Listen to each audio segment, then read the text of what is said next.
7 years behind this bar. I thought I knew every secret it held. But some secrets, they don't stay buried. They rise up, staining the very wood you stand on. I've been a bartender at O'Malley's for almost 7 years now. It's your typical neighborhood Irish pub. Dark wood everything. Brass fixtures. Those green glass bankers' lamps casting pools of light just along the bar. The kind of place where everybody really does know your name, and where the regulars have their designated stools, worn smooth from years of faithful patronage. I thought I knew every inch of this bar, every creaky floorboard, every stubborn tap that needs just the right touch, every corner where the dust likes to settle. But there's something here I can't explain. Something that's been growing more insistent lately, demanding to be noticed. And it all started with that damn stain. I first noticed it about 3 months ago, during my usual closing routine.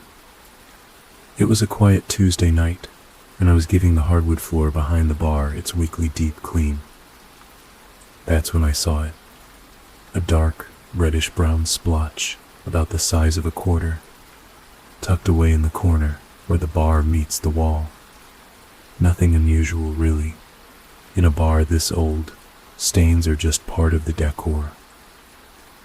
But this one was different. No matter how hard I scrubbed, it wouldn't fade. I tried every cleaner we had, from simple soap to industrial strength solutions that could probably strip paint. The stain remained dark and defiant, like an old bruise that refuses to heal. I probably would have forgotten about it if it hadn't started to grow. It was subtle at first, so subtle I thought I was imagining things, but after a few weeks, there was no denying it. The stain had spread, creeping outward, like spilled wine seeping into fabric. By the end of the first month, it was the size of a coffee cup saucer. Now, it's nearly as big as a dinner plate. But it's not just the size that bothers me. It's the way it seems to pulse. I know how crazy that sounds, believe me, but sometimes, when I'm alone in the bar late at night, I swear I can see it throb ever so slightly, like a heartbeat beneath the floorboards. And then there's the cold. Every bar has its cold spots. It's just the nature of old buildings with ancient heating systems. But the area around the stain is different. It's a bone-deep chill that seems to reach right through you, the kind that makes your breath catch and raises goosebumps on your arms, even in the middle of summer. The regulars have started to notice too. Old Jimmy, who's been warming the same bar stool for longer than I've been alive, refuses to sit anywhere near that corner now, says it makes his arthritis act up. Something fierce. Sarah, our Thursday night regular, told me she feels like she's being watched whenever she gets too close to that spot. Even Tough as Nails Mike, our bouncer, admits there's something not right about that corner. I tried to ignore it all, write it off as overactive imaginations, fueled by too many pints of Guinness. But then last week, Margaret O'Malley stopped by. She's the owner's mother, must be pushing 90 now, but sharp as ever. I hadn't seen her in the bar for years, not since her husband passed. She took one look at that corner and went white as a sheet. "Oh God," she whispered, clutching her rosary, "it's coming back." That's when she told me about Tommy Sullivan. It happened in 1978, back when the bar was still called Sullivan's. Tommy owned the place then. By all accounts, he was a mean drunk, with a nasty temper. The kind of man who'd start a fight over a spilled drink and hold grudges until they fermented into something toxic. One night, a stranger came into the bar. Nobody knows what started the argument, but witnesses said Tommy just snapped. He came at the man with a broken bottle, caught him right in the throat. The poor bastard bled out, right there on the floor, in that corner, where the stain is now.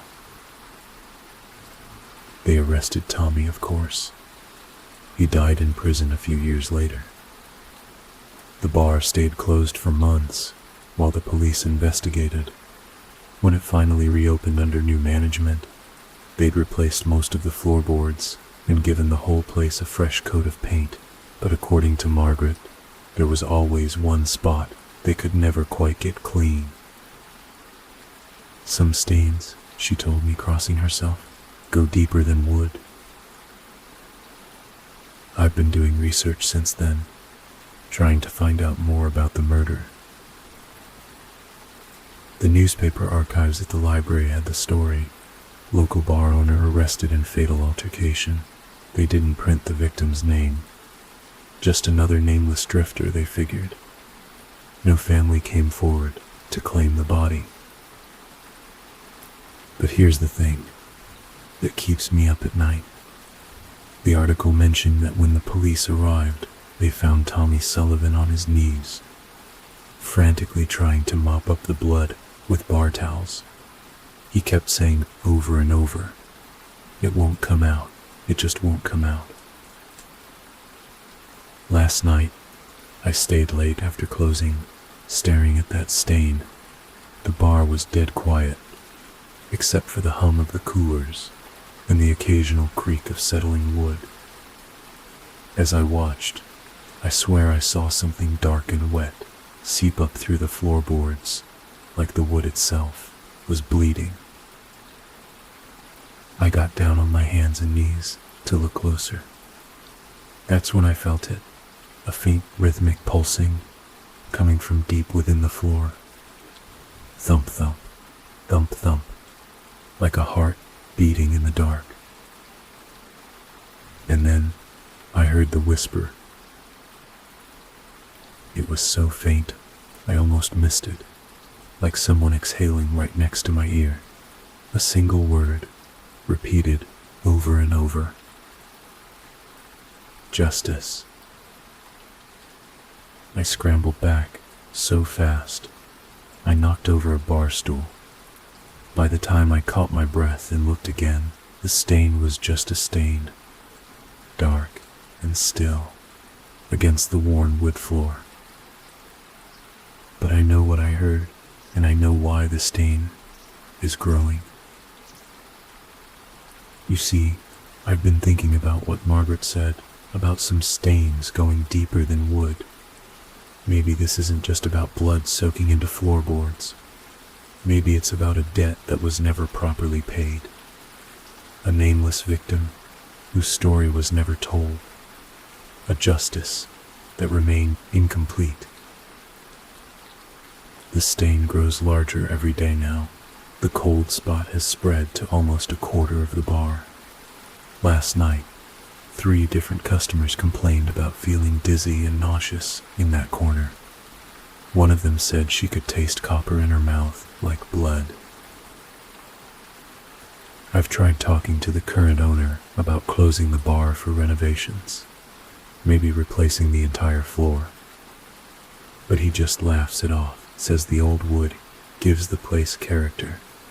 He hasn't seen what I've seen. He hasn't heard what I've heard. I'm writing this because I need someone else to know what's happening here. Because I have a feeling things are building towards something. The stain is almost as large as a man now, spreading out in a rough human shape. And last night, as I was locking up, I could have sworn I saw footprints tracking up from that corner, wet, dark footprints that faded away before my eyes. I'm working again tonight. The bar will be full. It's Friday after all. But I can't shake this feeling that something's different. The stain was darker this morning, more alive somehow. and when I walked past it, I heard that whisper again, clearer this time. Soon. If you're ever in town, maybe stop by O'Malley's for a drink, but whatever you do, don't sit in that corner. Some stains never fade, and some debts can only be paid in blood. Last night, an elderly man came into the bar. He was well dressed, carrying an old leather briefcase. He sat in the corner near the stain for hours, nursing a single glass of whiskey. Just before closing, he called me over and opened his briefcase. Inside was a yellowed police file. He was a retired detective who'd worked the Sullivan case. He'd been haunted by it for years. The nameless victim they never identified, the justice that felt incomplete. He'd kept investigating long after retirement, and he'd finally found something. The victim had a name, Michael Collins. He was a private investigator from Boston, looking into a string of disappearances that all led back to Tommy Sullivan. Tommy wasn't just a mean drunk with a temper. He was a killer who'd been getting away with murder for years. Collins had finally caught up to him that night, but he became Tommy's last victim instead of his captor. The detective left me his card in the file. Maybe now, he said, looking at the stain, he can rest. This morning, the stain was gone, just gone. The floor is clean, like it was never there. The cold spot is gone too. The bar feels different, lighter somehow, like a weight has been lifted. Some stains never fade. It's true, but maybe sometimes all they need is for the truth to finally come to light.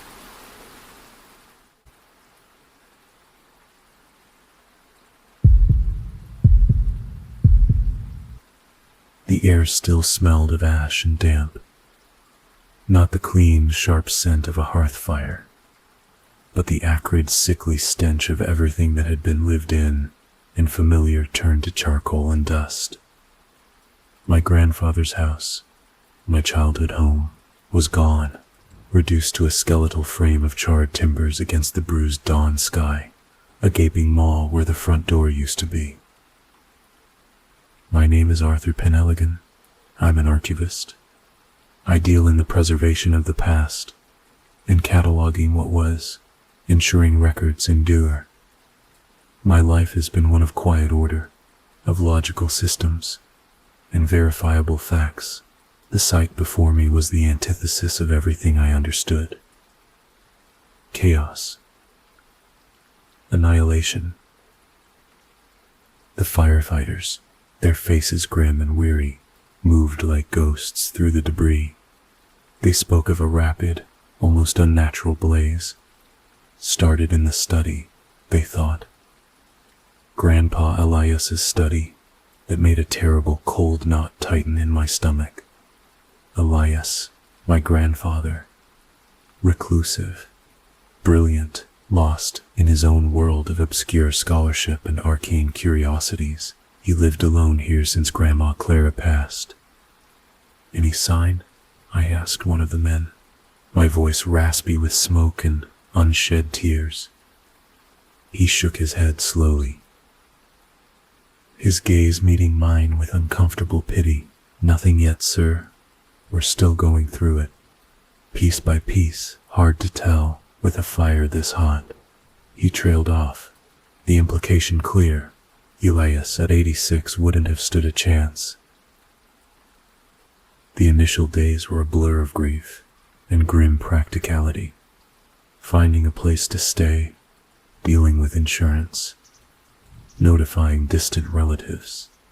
It felt like a tragedy, pure and simple, a sad, lonely end for a man who had already withdrawn so much from the world. My initial goal, buried beneath the shock, was simply survival and the grim task of navigating the aftermath. But then, They found it. It was in the cellar, surprisingly intact, amidst collapsed floorboards and waterlogged debris, tucked away in a small lead-lined box my grandfather had kept locked. Not a fireproof safe, just a heavy sealed container. A young firefighter, carefully clearing rubble, called me over. "Found this, Mr. Penhaligon? Seems strange." He handed it to me. It was small, no bigger than my fist, and heavy for its size. It looked like a piece of polished stone or obsidian, but it wasn't. It absorbed the meager light of the overcast sky, giving off no reflection. Its surface was etched with intricate, non-repeating geometric patterns that seemed to shift subtly if you looked at them too long. And it was cold, unnaturally, profoundly cold. Even in the humid, smoky air, it felt like holding a piece of the deep vacuum of space. The firefighter shuffled uncomfortably. Never seen anything like it. Metal, maybe, but no seams. My archivist's mind, trained to identify and classify, found no category for it. It felt utterly wrong. The mystery of my grandfather's disappearance suddenly deepened, twisting into something far more unsettling than a simple house fire. My goal shifted. Finding Elias was still paramount, but now it was intertwined with understanding this object, the strange circumstances of the fire, my grandfather's reclusiveness. They coalesced into a chilling question mark. I took the object home, wrapping it carefully. It lay on my temporary bedside table, a dark, cold presence in the room. Sleep became difficult. When I closed my eyes, the intricate patterns seemed to brand themselves onto my eyelids. The air around it felt different, thinner, carrying a faint, almost inaudible hum, like distant, unseen machinery. My investigation began meticulously, as any good archivist would approach a perplexing artifact. I started with the salvaged materials from the house, what little the fire hadn't claimed, mostly items in storage or less affected rooms. Among them were trunks of my grandfather's papers, his research notes. Initially, they were what I expected. Dense, scholarly notes on ancient history, mythology, comparative religion. But as I delved deeper, the tone shifted. Precise observations gave way to frantic annotations, references to texts I'd never heard of, notations about stellar alignments, impossible angles, and something he referred to only as the void between. I cross-referenced his notes, chasing down leads in academic databases, and increasingly in the dusty, forbidden sections of university libraries and private collections. My archivist's focus was now on understanding Elias's final frantic work, believing it held the key to the object, and perhaps his whereabouts. The process was intellectual, driven by my need for explanation, but it was consuming me. Neighbors were little help, but their vague accounts were unnerving. Mrs. Gable next door spoke of weird fairy lights, not like fireflies, like nothing I've ever seen before, in Elias's study windows in the weeks before. Mr. Henderson down the lane mentioned a feeling, like the air just went still and heavy, right before it went up. Dismissible as old folks' ramblings perhaps, but coupled with the object and the notes, they added to the layers of unease. The object itself became my focus. I tried to analyze it cautiously. Its density was immense. No known material. The patterns weren't carved. They seemed inherent to the substance, shifting slightly depending on the angle of light. Even in my periphery vision, they felt like a language, not one designed for communication but for disruption. My research became an obsession. Sleep was a luxury I couldn't afford. Food became an afterthought. My neat, organized life became a scatter of printouts, photocopies of obscure texts, and my grandfather's increasingly illegible scribblings. The world outside my research felt distant, muted. All my focus was on connecting the dots. The object, the fire, the notes, the strange occurrences. The notes spoke of conduits, thin places, and harmonic frequencies. They described the object as a regulator or anchor, necessary for traversing the interstice, a term Elias used for the void between. He wasn't just researching these concepts, he was experimenting. The realization dawned with cold horror. My grandfather wasn't just studying the impossible, he was trying to touch it. I started seeing the patterns from the object everywhere. In the grain of the wooden table, in the cracks in the pavement, in the constellations on a clear night sky. They weren't really there, of course. It was just fatigue, the strain, my mind making connections where none existed, or so I told myself. But the feeling of wrongness intensified. The hum from the object seemed to grow louder, a low thrumming that vibrated not just in my ears but in my bones. I contacted a few academics who specialized in fringe archaeology or theoretical physics that Elias had cited. Most politely dismissed me, their emails brief, their phone calls edged with professional impatience or quiet amusement. But one, a gaunt, wild-eyed man named Dr. Armitage, who had written a controversial paper on dimensional folding in ancient ruins, was different. He agreed to a meeting in his cramped, paper-strewn office, the air thick with the smell of old books and nervous energy. When I carefully laid the sketch of the object's patterns on his desk, his already wide eyes seemed to bulge, fixed on the impossible lines. The air went still. His hands, thin and bony, twitched and hovered over the paper, as if drawn to it, yet afraid to touch. He didn't speak for a long moment, only breathed, short, shallow gasps that barely disturbed the dust motes in the weak lamplight. When he finally looked up, his gaze didn't meet mine. It darted around the room, settling on empty corners, as if seeing things that weren't there. Thresholds, he whispered, the word cracking. He began to pace the small space, a tight, frantic energy radiating from him, unbinding geometries, foolish, playing with forces. His muttering became almost inaudible, lost in the rustle of papers, as he nervously straightened stacks that didn't need straightening. A fine sheen of sweat appeared on his forehead. Despite the cool room, he stopped abruptly, gripping the edge of his desk, knuckles white. He looked at me then, and the sheer, unadulterated terror in his eyes was a physical blow. It wasn't academic curiosity gone awry, it was primal, absolute dread. Some things, he rasped, his voice barely a thread, should not be known. And your grandfather, he was a fool, playing with forces he couldn't possibly comprehend.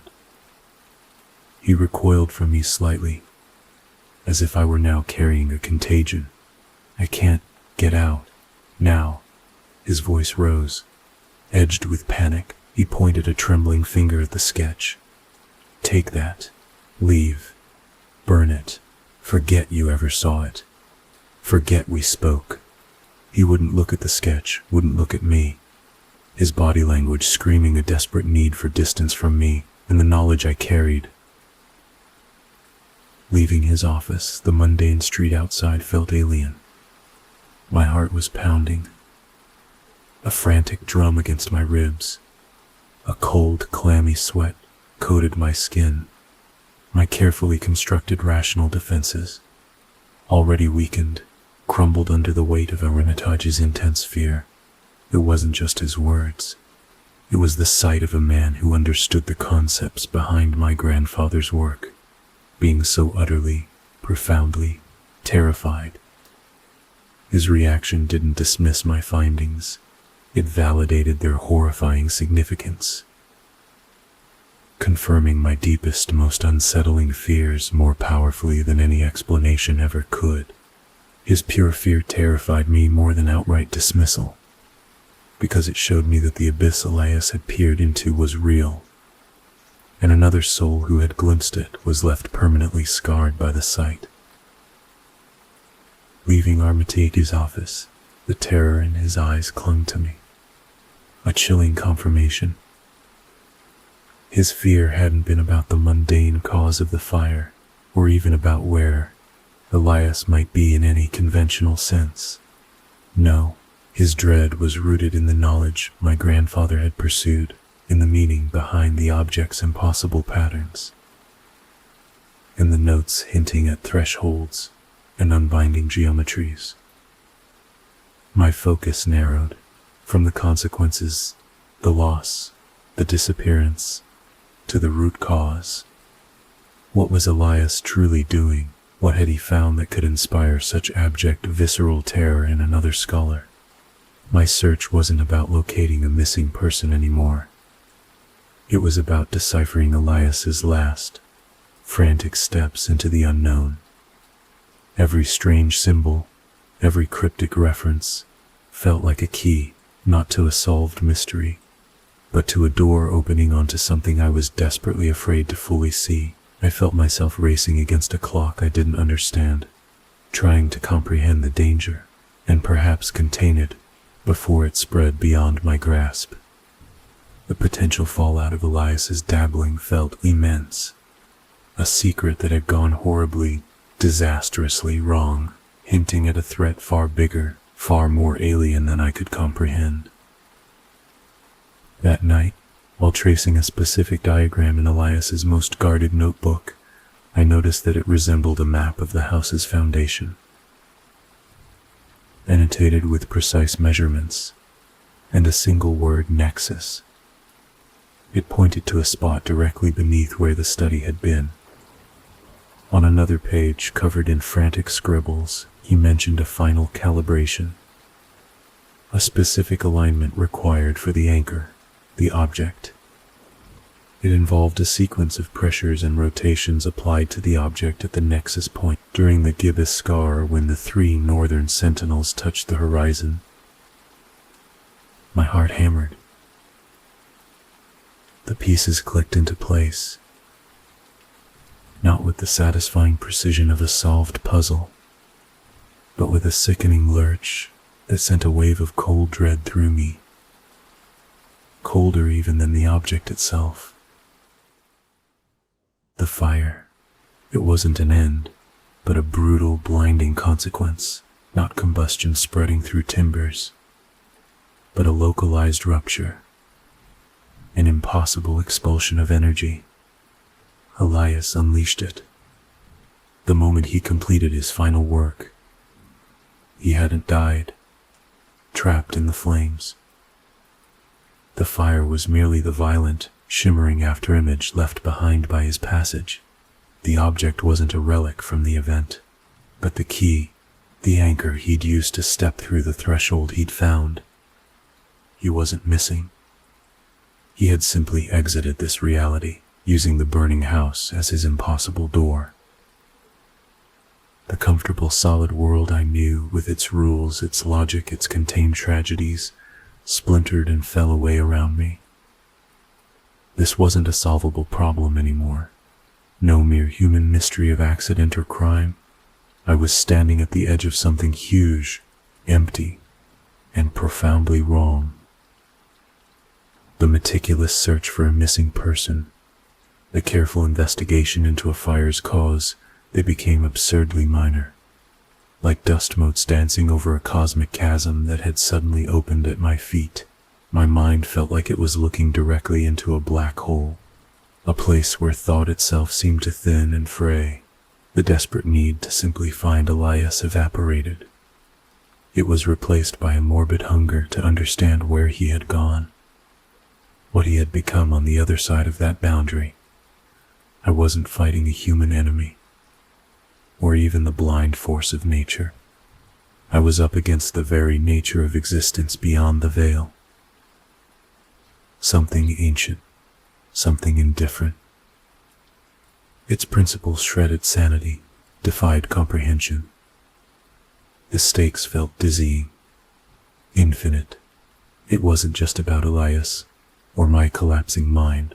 It was the chilling, undeniable realization that our familiar world, with its comforting sun and stars, was just a thin skin stretched taut over an abyss of cosmic indifference, a horrifying possibility my grandfather had deliberately peeled back a corner of.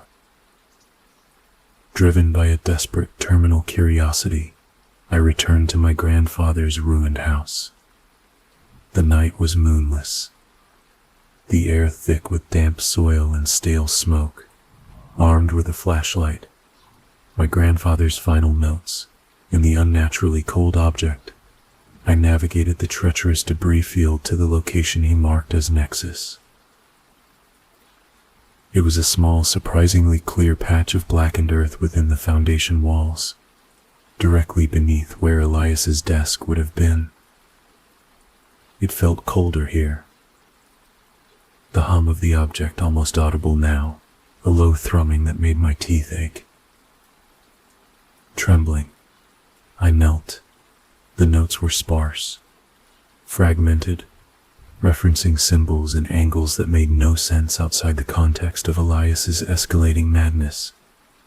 But the final instruction was chillingly clear, a precise series of touches and rotations on the object, placed flat on the earth at the nexus point.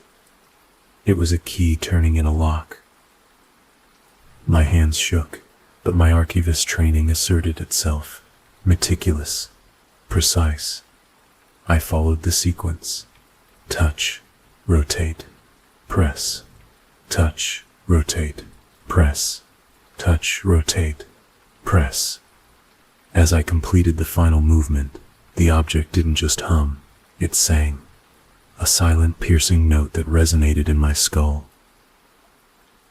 The air above the object didn't just shimmer, it buckled. The darkness didn't just deepen, it became something else entirely. Not the absence of light, but a presence, thick and swirling with colors that defied description, colors that felt less seen and more experienced directly into the mind. Angles appeared where there should be flat space, shifting, impossible geometries that made my eyes water and my brain seize up trying to process them.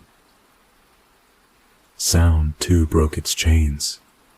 It wasn't noise, but a symphony of non-sounds, scraping frequencies that felt like fingernails on the soul, resonant tones that implied limitlessness and indifference. The feeling of distances that shouldn't exist. And for a fleeting, agonizing moment, I saw him. My breath hitched, caught in my throat like smoke, a shape that seized my memory and twisted it into a silent scream. It was him, my grandfather, but not as I knew him. Not a man of flesh and bone. He was a shape woven from the lightless voids and screeching frequencies of that place, a pattern within the chaos. Forms were suggestive of limbs, a torso, a head, yes, undeniably human in outline, yet bent at angles that simply did not exist, flowing into themselves. Part of the impossible geometry that pulsed and reformed around it. It wasn't a figure in the vision, it was the vision in that spot, a knot tied in impossible dimensions. There were no eyes I could see within that configuration, no mouth to speak or cry out, no expression of pain, no sign of recognition, no flicker of the man I had known. It simply was. It flowed effortlessly with the terrifying currents of impossible light and non-sound, part of the massive, indifferent landscape. There was no struggle, No indication of being trapped or violated. Just belonging. Utter, terrifying belonging. It had become as natural to that horrifying place as I was unnatural. The man who had read me stories, who smelled of old paper and pipe tobacco, was gone. What remained was a configuration of impossible energy, a single, resolved equation within a vaster, terrifying calculus. It wasn't a soul or a person anymore. It was a function of the abyss, resolved into its alien purpose. A part of the void between made manifest before my eyes. The vision collapsed as quickly as it had appeared, snapping back to the mundane reality of the ruined house. The smell of ash. The oppressive darkness. The object lay inert on the ground, cold and silent once more. I didn't scream. I didn't cry. I didn't even tremble anymore. I simply knelt there, the knowledge burning in my mind like acid. I had sought answers, found a mystery, uncovered a horrifying truth. But the truth offered no closure, no resolution, only a crushing, useless understanding of how utterly insignificant my life, my grief, my entire world was, in the face of what lay beyond. I had sought my grandfather. I found the edge of the abyss. I don't know how long I stayed there. Days, perhaps. The sun rose and set, indifferent. I picked up the object eventually. It was just a cold, heavy thing now. The patterns still shifted, but I saw them everywhere anyway. In the lines on my palm, in the dust motes dancing in the faint light. I went back to the city, but I wasn't really there. The ordered, organized, solid world I knew was a lie. A thin, fragile crust over impossible depths. My archivist's mind, built for classifying and preserving, had finally encountered something it couldn't file away. Something that shattered the very concept of a catalog. My whole understanding of life was not just meaningless. It was absurd. It was like worrying about a spilled teacup while the ocean boiled. The knowledge I gained offered no power, no comfort, no hope, only a perpetual, chilling awareness of the immense and different and horrifying cosmos pressing in on the flimsy stage of human reality. I live now in the silence between the sounds, seeing the impossible geometries lurking just beneath the surface of the mundane. I know the truth, and the truth has left me utterly alone, adrift in a universe that doesn't care that I know its terrible secret. The horror wasn't just seeing the other side, it was knowing that it's always there, waiting, and that my grandfather, the eccentric old scholar, finally found his place among its impossible, terrifying angles. And now, I carry a piece of that reality's infinite coldness in my heart.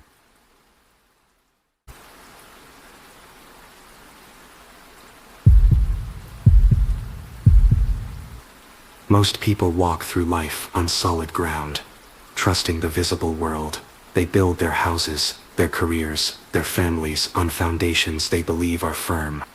This was my belief before Marcus Thorne ever entered my life, long before his indifference shattered my world and transformed my perfect, peaceful world into a singular burning purpose to dismantle the man who built his empire on sand and buried my family in the collapse. My life, before the fracture, was built on simple, sturdy things: a small house on a quiet street, the scent of my wife Eleanor's baking on a Sunday morning, the sound of my son Leo's laughter echoing from the backyard swing set. I was a structural engineer, a man who understood foundations, load-bearing walls, the physics of stability. I built things that stood firm against the wind and the rain. I thought my own life was just as solid. Marcus Thorne, the man who brought it all down, wasn't a monster in the conventional sense, not a snarling villain. He was worse.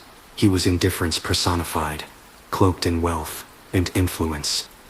His construction firm, Thorn Enterprises, was a titan in the city, known for cutting corners, greasing palms, and leaving a trail of shoddy work and exploited labor in its wake.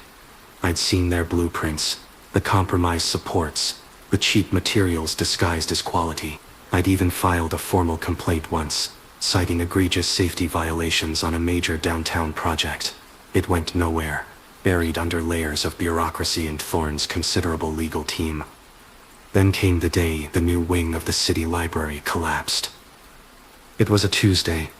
Eleanor had taken Leo to story time. They loved the library, the smell of old paper, the hushed reverence of the reading rooms.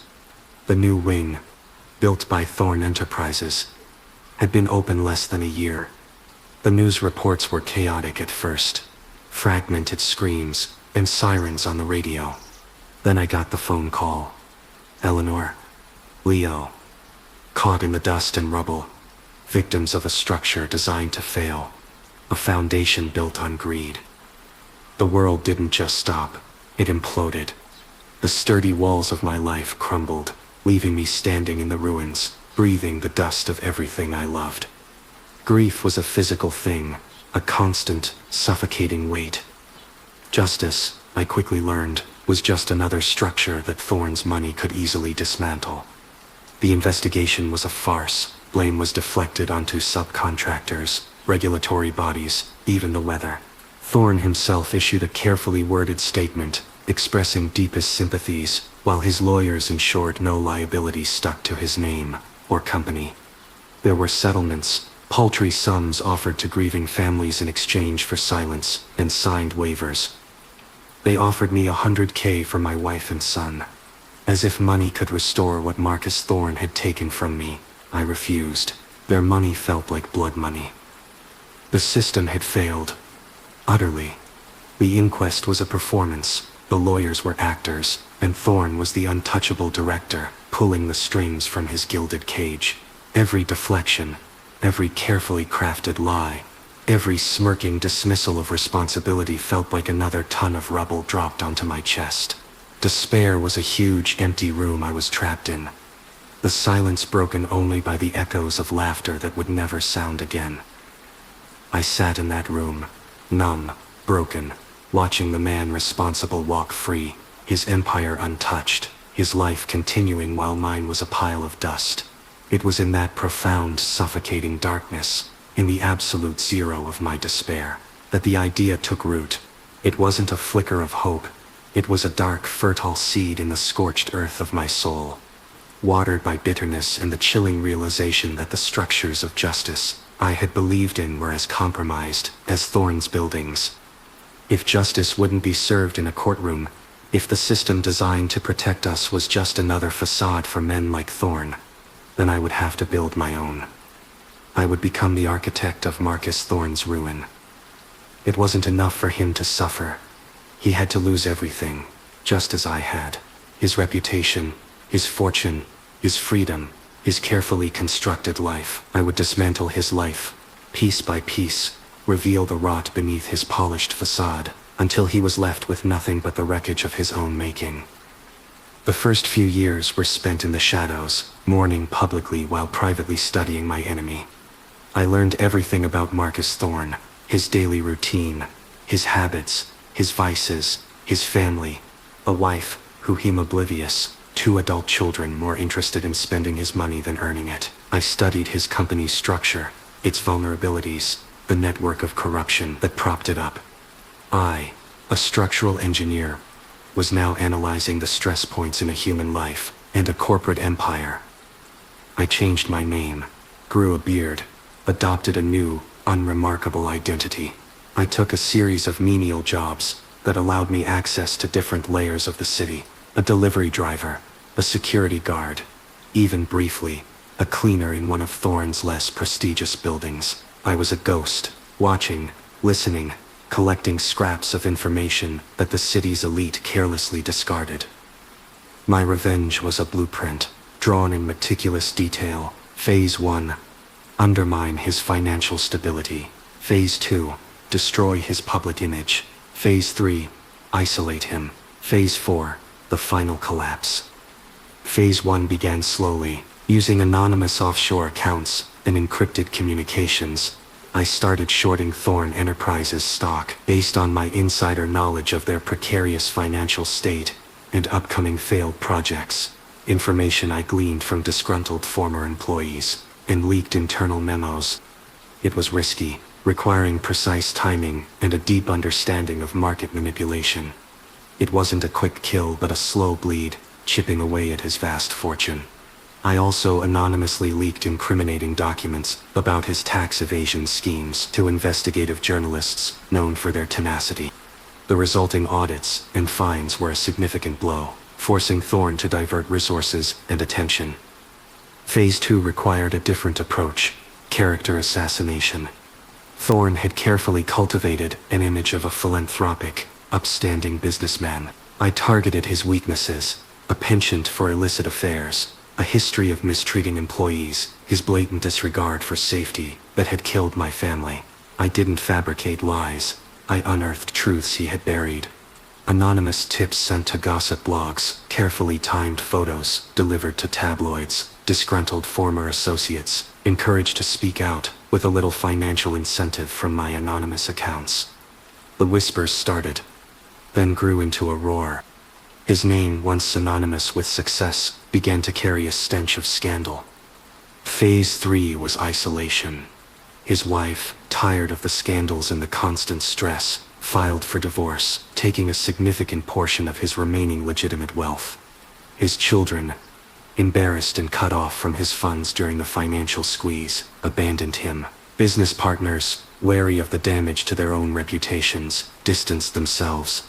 The network of corruption, built on loyalty bought with money, began to fray as the money dried up, and the risk increased. The man who had been surrounded by sycophants and associates found himself increasingly alone in his sprawling, empty mansion. Years passed. My face in the mirror was a stranger's. The grief for Eleanor and Leo was a dull ache now. Overshadowed by the cold fire of my purpose, I was no longer the man who built houses. I was the man who specialized in demolition. My hands, once skilled with blueprints and calculations, were now adept at navigating the dark web, crafting untraceable messages, and exploiting human weakness. I had become as calculating and ruthless as the man I sought to destroy. In Marcus Thorn, I watched his public appearances dwindle, his confident stride replaced by a nervous shuffle. The lines on his face weren't from age, they were etched by stress and fear. He was losing control, his empire crumbling around him, exactly as I had planned. The time came for Phase 4, the final collapse. I had saved the most damning evidence for last, undeniable proof, cross-referenced and verified, linking Thorn directly to the cost-cutting measures that led to the library collapse, along with evidence of witness tampering and obstruction of justice during the initial investigation. This wasn't just financial or reputational damage. This was prison time. I delivered this package of destruction to the one journalist I trusted to see it through, a woman who had lost a relative in the same collapse and had a reputation for fearless reporting. I chose a night I knew Thorn would be home alone, drowning his sorrows in his study. I wanted to be close, to feel the culmination of my years of work, to know that the architect of my ruin was finally facing his own. I didn't plan to confront him, just to be near, to watch as his world imploded. I slipped onto his vast estate under the cover of darkness, a ghost in the manicured gardens I had once cleaned. The mansion was silent, save for the distant murmur of the city. I found my way to the study window, peering inside.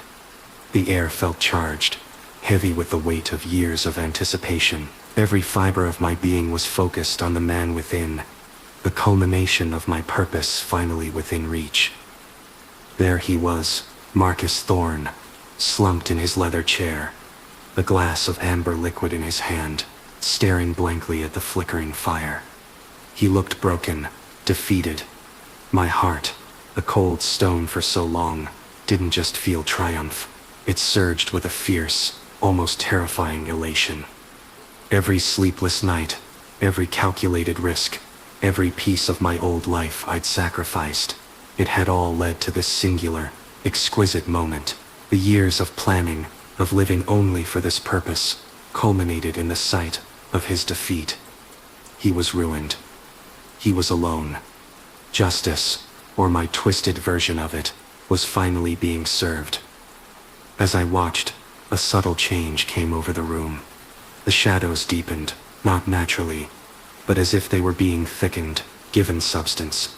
The air grew cold, colder than the night outside. A hum started, building slowly until it was deafening, vibrating not just in my bones, but in the very glass of the window pane. Thorn stirred, his eyes widening, not with the recognition of my presence, but with a different kind of fear. He wasn't looking at the window. He was looking at the space above his desk. Then it descended. It wasn't a physical being, not in the way we understand bodies. It was a distortion, a tear in reality that unfolded into a shape that defied geometry. A shifting, iridescent void that pulsed with malevolent light. It was the source of the hum. And it spoke. Not with a voice, but directly into my mind. A chorus of alien thoughts that ripped through my consciousness, cold and sharp as shards of ice. The construct is complete. The resonance is sufficient. My blood ran cold. What construct? What resonance? Thorn, trembling, looked up at the distortion. His fear was palpable. A raw animal terror. But beneath it, a flicker of something else. Recognition. Yes. But also a terrible, weary resignation. He knew this was coming.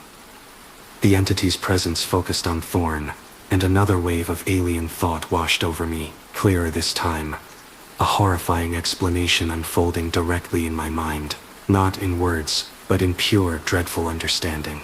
He served his purpose. The catalyst was effective. Catalyst? What catalyst? My mind screamed the question into the psychic void. My carefully constructed world beginning to fracture around me. The disruption, the energy released by the sudden violent cessation of multiple resonant frequencies, the grief, the rage, the singular, sustained focus of a shattered consciousness. It creates a unique harmonic, a key, resonant frequencies, grief, rage, my family, the pieces slammed together with sickening force. Eleanor, Leo, their vibrant lives, their unique frequencies, abruptly silenced. Thorn's frequency, strong and tied to the material world, disrupted by the dismantling of his life. And mine. And yours. The architect, your frequency, once stable, was shattered. Rebuilt around a single, powerful vibration.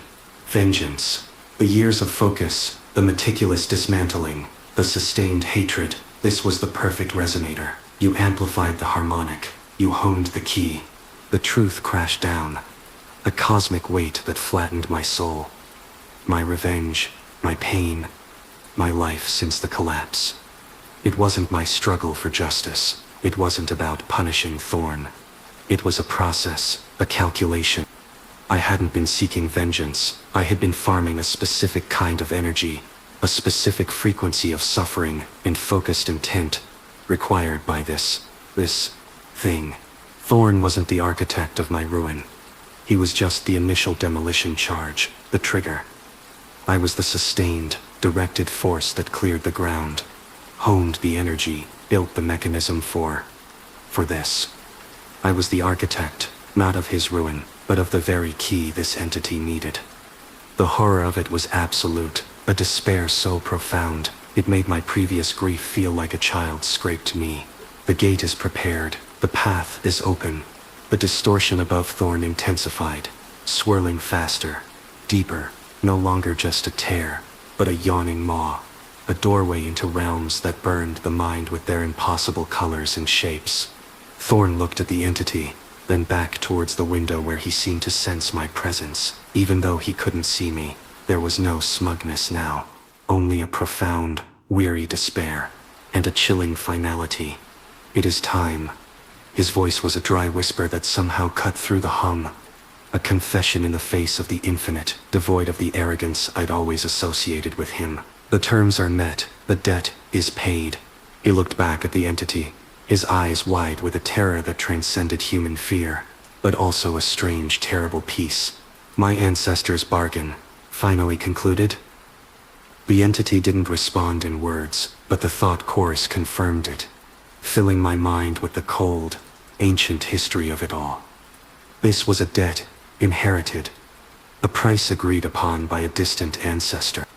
Marcus Thorne's life, his actions, his carefully cultivated indifference. This was his lifelong penance, a necessary coping mechanism to perform the terrible, calculated acts required to fulfill the terms, and finally break the chain for his own children. The Thorne line had been marked, their lives subtly guided, their deaths calculated for generations, all for the pleasure of this entity. The library collapse, the deaths of my family, his escape from justice. It isn't just part of his price, it was part of the inherited price. A specific set of circumstances required to create the perfect harmonic, the specific frequency of shattered grief, and focused vengeance needed to power the gate.